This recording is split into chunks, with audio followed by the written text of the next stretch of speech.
Tu regardes autour de toi et tout semble s'écrouler. Tes repères disparaissent. Ton énergie fond comme neige au soleil. Et chaque jour, tu te demandes comment tu vas tenir encore une fois. Ce n'est pas une mauvaise passe, c'est une tempête. Et tu es en plein dedans.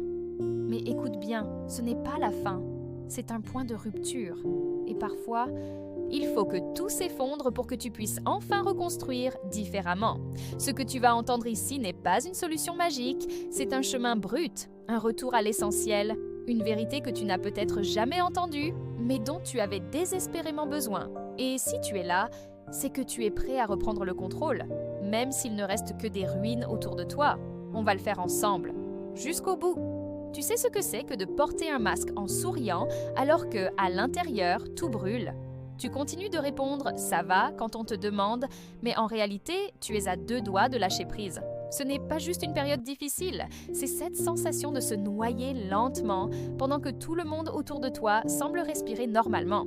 Il y a des jours où te lever du lit est une victoire, des jours où tu es physiquement là, mais mentalement, complètement ailleurs. Tu fais semblant d'avoir le contrôle, alors qu'en vrai, tu te sens impuissant, fatigué, vidé.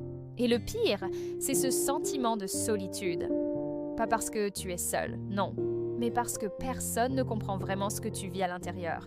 Tu regardes les autres avancer, construire, sourire, pendant que toi, tu t'écroules en silence. Et tu te dis peut-être « Qu'est-ce qui ne va pas chez moi ? Pourquoi moi ? Pourquoi maintenant ?»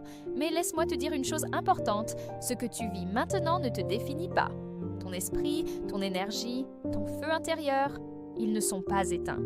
Ils sont juste couverts par la poussière du chaos. Et cette vidéo est là pour souffler doucement cette poussière. Pas pour te motiver de manière toxique, mais pour t'aider à reconstruire. Avec lucidité, avec clarté, avec force, parce que la douleur que tu ressens aujourd'hui peut devenir la base de ta transformation. Pas demain, pas dans un an, mais maintenant, un pas après l'autre. Tu n'as pas besoin d'un autre conseil vide de sens. Tu n'as pas besoin qu'on te dise de penser positif ou de juste te bouger. Tu as besoin de comprendre pourquoi tu te sens comme ça. Et surtout, comment en sortir étape par étape sans te mentir, sans t'épuiser davantage. Dans cette vidéo, tu ne vas pas entendre de promesses irréalistes. Ce que je vais te partager, c'est un processus brut, authentique, inspiré de ceux qui ont traversé le feu et qui en sont ressortis plus forts. Voici ce qu'on va explorer ensemble. D'abord, on va comprendre ce qui se passe réellement quand tout semble s'effondrer.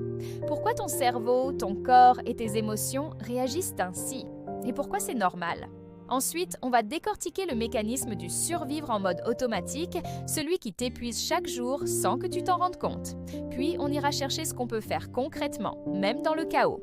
Les 3 fondations que tu peux reconstruire, même si tout autour de toi semble brisé. Et enfin, je vais te montrer comment transformer cette chute en point de départ. Comment faire de cette crise une renaissance lente, mais puissante? Ce n'est pas une vidéo que tu écoutes d'une oreille. C'est un espace pour respirer, réfléchir et avancer, même doucement, même à genoux. Alors reste avec moi jusqu'à la fin. Parce qu'aujourd'hui, ce n'est pas la fin de ton histoire, c'est peut-être le tout début. Quand tout s'effondre autour de toi, le premier réflexe que tu as, c'est de te juger. Tu te demandes pourquoi tu n'as pas su prévoir, pourquoi tu n'as pas été assez fort pour empêcher ça, pourquoi tu ressens autant et surtout pourquoi tu n'arrives pas à réagir comme il faut. Mais la vérité, c'est que ton cerveau n'a pas été conçu pour gérer l'effondrement. Il a été conçu pour survivre. Et en mode survie, il se ferme, il coupe, il économise, il isole. Tu n'es pas faible, tu es en état de défense. Et si tu te sens paralysé, vidé, incapable de faire le moindre pas, c'est probablement parce que tu portes plus que ton système nerveux ne peut encaisser. Ton esprit est surchargé. Tes pensées tournent en boucle. Et ton corps, lui, t'envoie des signaux que tu ignores depuis trop longtemps. Fatigue chronique, manque d'énergie, troubles du sommeil, irritabilité, maux de tête, tension musculaire. Et plus tu luttes contre ça, plus tu t'enfonces. Parce que tu essaies de fonctionner normalement dans un moment qui ne l'est pas. C'est comme vouloir courir un marathon avec une jambe cassée et t'en vouloir de ne pas gagner. Ce que tu vis, ce n'est pas de la paresse, ni un manque de motivation. C'est une réponse humaine à une pression constante, à une accumulation de micro-traumatismes, de frustration, de perte, d'épuisement. C'est ton esprit qui dit « Stop, je n'en peux plus !» Et le vrai danger, c'est de l'ignorer, de continuer comme si de rien n'était. d'éteindre chaque alarme intérieure avec des distractions, des obligations ou de fausses urgences. Mais à force d'étouffer, tu finis par exploser ou par t'éteindre, lentement.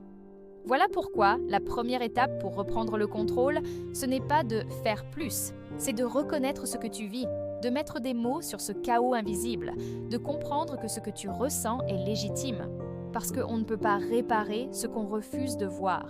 Et tant que tu penses que ce qui t'arrive est une faiblesse, tu continueras de t'en vouloir, au lieu de t'en sortir. Mais maintenant que tu sais, que tu comprends, on va pouvoir passer à l'étape suivante. Une étape que peu de gens osent traverser, celle de sortir du mode automatique. Parce que vivre sans réfléchir, c'est survivre. Mais ce n'est pas vivre. Et toi, tu mérites plus que de survivre. Tu te lèves, tu manges, tu travailles, tu scrolles, tu t'endors et tu recommences. Chaque jour ressemble au précédent.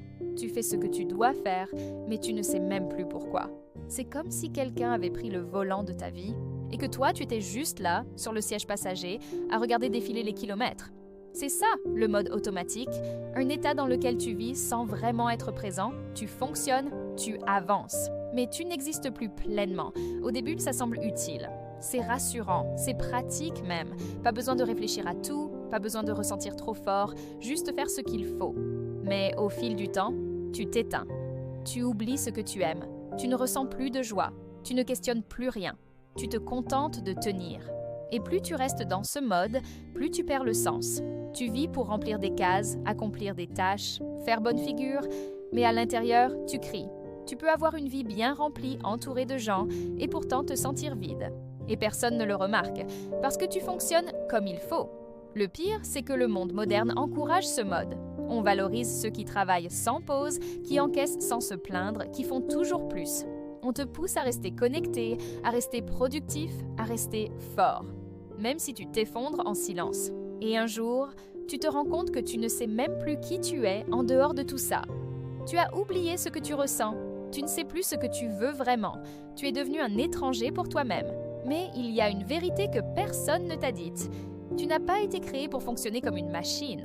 Tu es un être humain, vivant, émotionnel, complexe, et tu as le droit d'arrêter, de respirer, de désobéir au rythme imposé. Sortir du mode automatique ne veut pas dire tout arrêter, ça veut dire revenir à toi, prendre un instant pour te demander « Pourquoi je fais ce que je fais?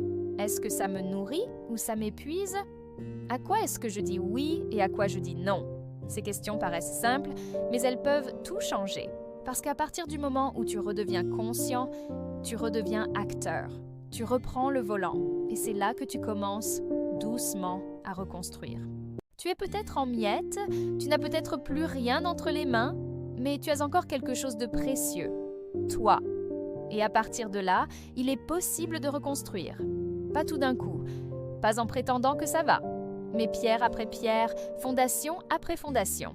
Et parmi tout ce qu'on pourrait te dire, il y a 3 piliers essentiels à poser, surtout quand tout semble s'effondrer. 1. Reprendre possession de ton espace intérieur. Le chaos extérieur est souvent le reflet d'un chaos intérieur. Et quand tu es submergé, tu perds ton ancrage. Pour commencer à guérir, tu dois créer un espace mental, émotionnel et parfois même physique où tu peux respirer. Comment? Par le silence, la respiration consciente, l'écriture, la solitude choisie, quelques minutes par jour où tu éteins le bruit du monde pour entendre enfin ce qui se passe à l'intérieur de toi. Ce n'est pas confortable. Parfois, ce que tu entends te fait peur. Mais c'est là que commence la reconquête. C'est dans le calme que tu reconnectes avec ta voix. Et ta voix, c'est ton pouvoir. 2. Reconnecter avec ton corps. Même fatigué, quand tu es en crise, ton corps devient ton ennemi. Tu le fuis, tu l'ignores, tu le traites comme un outil. Mais ton corps n'est pas une machine. C'est ton allié. Il contient des informations que ton mental ne peut pas traiter seul. Recommence simple. Une marche courte, une douche froide, une respiration profonde. Remets-toi en mouvement, sans pression, sans objectif. Juste pour dire à ton cerveau « Je suis vivant ». Le mouvement, même minime, génère de l'élan. Et l'élan te sort peu à peu de l'inertie. Tu n'as pas besoin d'un plan sportif, tu as besoin d'un geste symbolique. Un acte de présence dans ton propre corps. 3. Redonner un sens, même minuscule. Le désespoir naît souvent de l'absurde, du sentiment que tout ce que tu fais ne mène nulle part. Mais tu peux commencer petit, très petit. Demande-toi chaque matin, quel est le geste des au jour, oui, qui me rapproche un peu plus de la personne que je veux devenir? Ce geste peut être simple, ranger ton espace, appeler quelqu'un que tu aimes, boire un verre d'eau, écrire une pensée. Ce n'est pas l'action en elle-même qui compte, c'est l'intention derrière. Parce qu'en retrouvant du sens, tu redeviens vivant. Et à force de poser des intentions claires, même dans le noir, une direction apparaît. Ces 3 fondations, l'espace intérieur, le corps en mouvement et le sens retrouvé, sont comme 3 points d'ancrage dans la tempête. Tu n'as pas besoin d'avoir tout compris, tout résolu. Tu as juste besoin d'un endroit où poser le pied. Et ce pied-là, c'est aujourd'hui. Tu ne choisis pas toujours quand tout s'effondre, mais tu peux choisir ce que tu fais de cet effondrement. La chute, ce n'est pas la fin. C'est un effondrement de l'ancien. De ce que tu pensais être stable, éternel, indestructible. Et oui, c'est douloureux, parce qu'on ne perd pas seulement des choses. On perd des repères, on perd des versions de nous-mêmes, on perd des illusions qu'on croyait nécessaires pour tenir debout. Mais parfois, ce qu'on appelle perte est en réalité une libération. Une vie construite sur des attentes irréalistes, des obligations toxiques ou des mécanismes de survie ne peut pas durer éternellement. Et quand tout s'écroule, c'est souvent l'invitation que la vie te fait. As-tu le courage de te reconstruire différemment? Car dans chaque chute, il y a un point zéro. Un espace nu, brut, inconfortable, mais aussi incroyablement fertile. C'est là que tu décides ce que tu gardes, ce que tu laisses et ce que tu inventes. Peut-être que tu ne redeviendras jamais la personne que tu étais avant, et c'est tant mieux. Parce que cette ancienne version de toi n'avait pas tout compris. Elle portait trop, elle compensait trop, elle se taisait trop. La chute peut te briser, oui, mais elle peut aussi te réveiller, te forcer à poser de vraies questions. Qu'est-ce que je veux vraiment? Qu'est-ce qui est essentiel? Qui suis-je quand je ne joue plus aucun rôle? Et à partir de là, tu n'avances plus comme avant. Tu avances avec conscience, avec intégrité, avec lenteur peut-être, mais avec vérité. Et c'est ça, renaître. Pas revenir à l'identique, pas redevenir normal, mais oser exister, même avec les cicatrices. Parce qu'elles ne te définissent pas. Elles racontent que tu as traversé. Et si tu es encore là, c'est que quelque part, une partie de toi refuse d'abandonner. Cette partie-là est ton point de départ. Tu ne dois pas tout reconstruire d'un coup. Commence par une chose, un souffle, une action, un oui à toi-même. Ce n'est pas spectaculaire, ce n'est pas visible, mais c'est réel. Et c'est ça qui change tout. Tu as tout perdu. Mais il est maintenant temps de te demander « Qu'est-ce que tu veux vraiment faire de ce vide ?» La vérité, c'est que tout ce que tu as traversé, tout ce que tu as enduré, t'a préparé à ce moment. À ce point où tout semble incertain, mais où tu as l'opportunité de créer quelque chose de nouveau. Parce que le vide, tu sais, ce n'est pas une malédiction, ce n'est pas une fin, c'est une chance de tout réinventer, de te donner la permission de choisir ce que tu veux devenir. Peut-être que jusqu'ici, tu as vécu en attendant que les choses changent d'elles-mêmes, tu as espéré que la situation s'améliore, que les circonstances évoluent, que les gens autour de toi se transforment. Mais aujourd'hui, tu sais, ce n'est pas ça qui va changer. La seule chose qui peut changer, c'est toi. Et ça commence maintenant.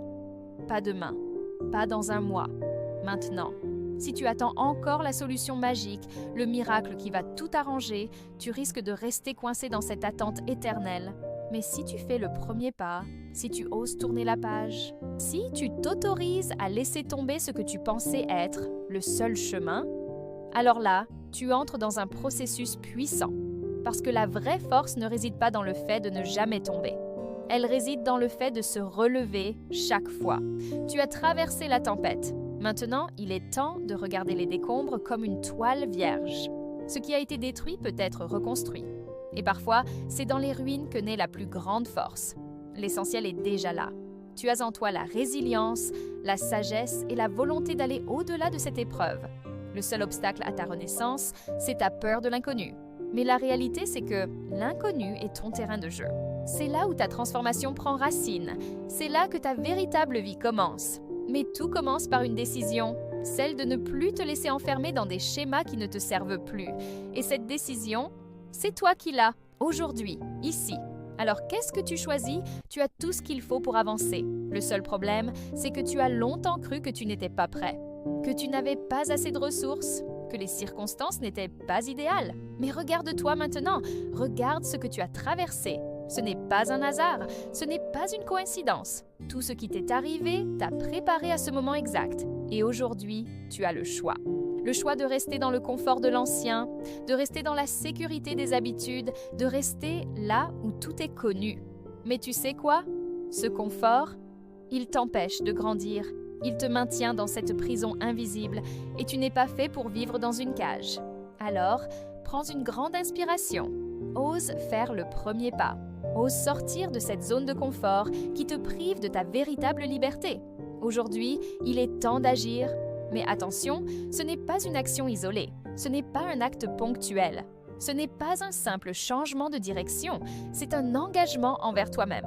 Un engagement à ne plus jamais te contenter de moins que ce que tu mérites. Si tu es prêt à faire ce premier pas, à reconstruire ce qui est en toi, à oser te réinventer, il est temps de prendre cette décision maintenant. Et pour cela, j'ai 3 choses simples à te demander. Abonne-toi à la chaîne pour ne jamais manquer un nouvel épisode où nous allons explorer ensemble comment renforcer ta résilience, développer ta pleine potentialité et transformer ta vie. Laisse un commentaire ci-dessous et partage avec nous une décision que tu prends au jour 8 pour avancer dans ta vie. Le simple fait de partager t'ancre dans ton processus de transformation. Like cette vidéo si tu sais que ce message résonne en toi et si tu veux plus de vidéos comme celle-ci pour te guider à chaque étape de ton cheminement. Parce que ce que tu as à faire n'attend pas. Le moment, c'est maintenant. Le changement, c'est toi. Alors, dis-moi, es-tu prêt à renaître?